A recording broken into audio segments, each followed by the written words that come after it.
vrai que lui, tous les matins il est là, tous les matins il soulève des poids avec son iPod, la musique, il n'y a aucun problème pour lui. Et moi je me suis dit jamais je ne peux pas faire ce qu'il fait lui.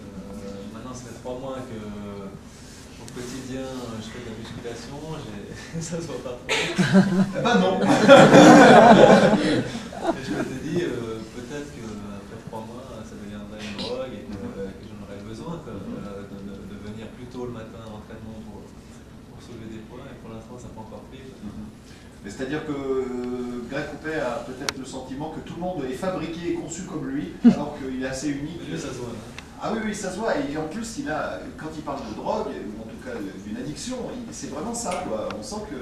Non, mais lui, justement, pendant ses vacances, je pense qu'il a besoin de ça. Il a besoin, même pendant les vacances, il ne peut pas se mettre sur une chaise longue, profiter du soleil. Il doit 1 heure par jour faire quelque chose, se dépenser.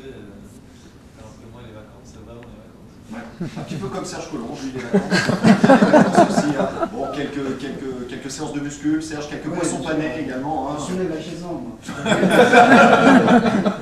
On va continuer de parler avec des défenseurs, hein, finalement, parce que c'est maintenant Chris qu'on va entendre. Voilà, Chris, hein, qui aujourd'hui était en salle de presse pour répondre aux différents confrères. Et Chris est revenu, bien sûr, sur la qualification de l'Olympique Lyonnais pour les quarts finales de la Coupe de France. Je vous rappelle que ce tirage aura lieu dimanche à partir de 13h30 chez nos amis de France 2. Chris parle de son association défense, que ce soit avec Schilacci, avec Boumson, à droite, à gauche, et tout le monde d'Olivier Paul. Feu!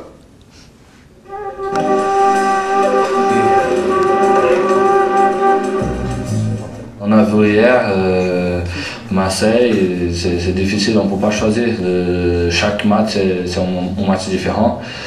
Et ça peut arriver, hein, comme ça arrivait avec Marseille, ça peut arriver avec nous.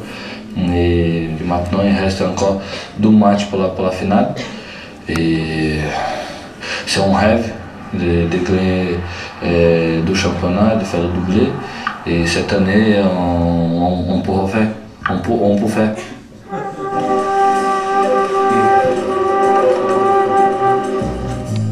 Chaque match, je progresse, je monte physiquement, techniquement, et je retrouve ma meilleure forme physique.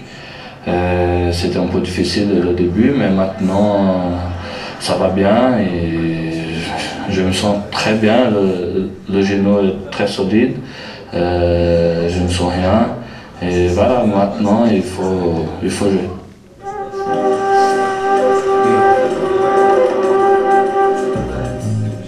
Si je joue, ça va. Maintenant, à côté de qui, je ne sais pas, c'est le coach qui décide. Avec Toto, je joue côté gauche. Avec Bousson, je joue côté droite. Votre préférence, c'est de jouer avec Bousson? Non. Maintenant, ça va. N'importe s'il faut que j'aide l'équipe, je peux jouer à côté droite, à côté gauche, n'importe pour moi. Qu'est-ce qui fait qu'il y a eu ce changement avant? Ça vous a importé justement de jouer surtout à droite? Qu'est-ce qui fait qu'aujourd'hui vous êtes plus ouvert?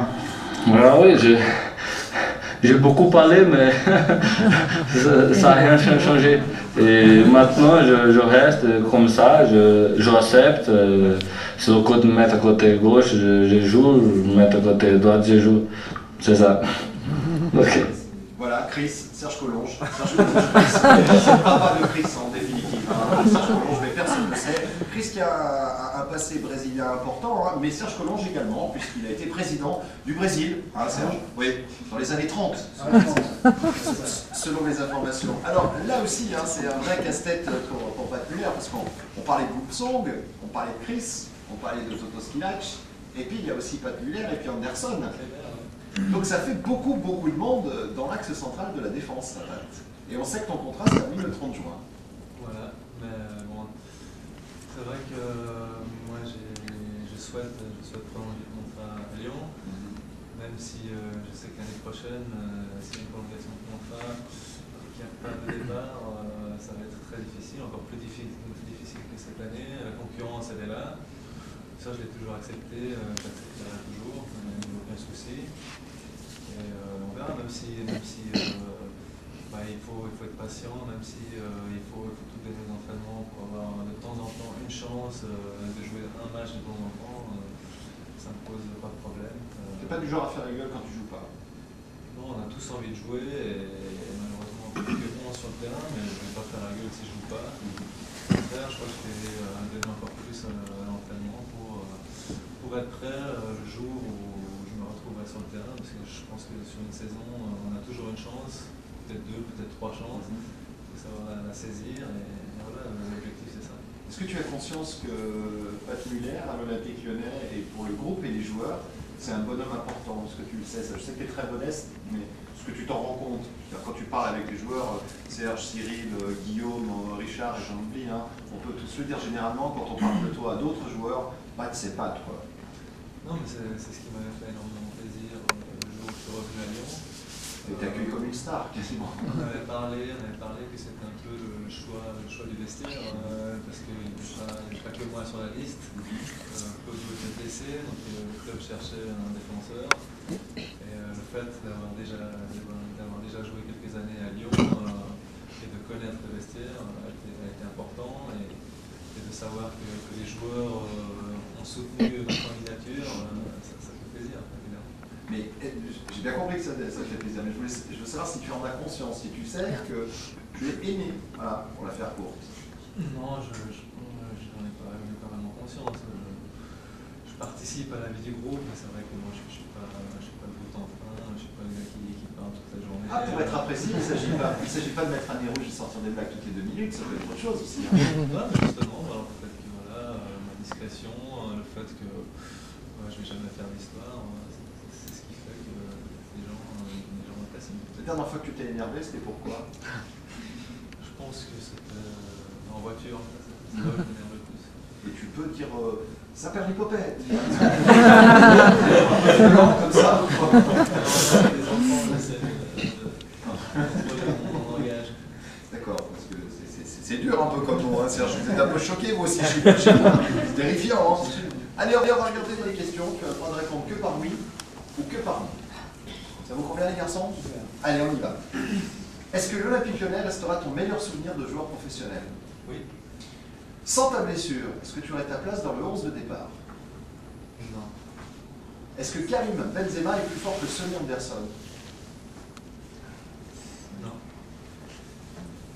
Dans quelques années, est-ce que tu accepterais un contrat dans le staff de l'Olympique Lyonnais? Oui. Est-ce que tu es heureux? Oui. Est-ce que tu penses être reconnu à ta juste valeur? Oui. Y a-t-il des gens dans le milieu du foot à qui tu ne serrerais pas la main? Non. Est-ce que tu penses avoir loupé un virage dans ta carrière? Non. Pourrais-tu aller jouer à Saint-Étienne? Non. Est-ce que tu as menti pendant ce jeu? Non. Applaudissements.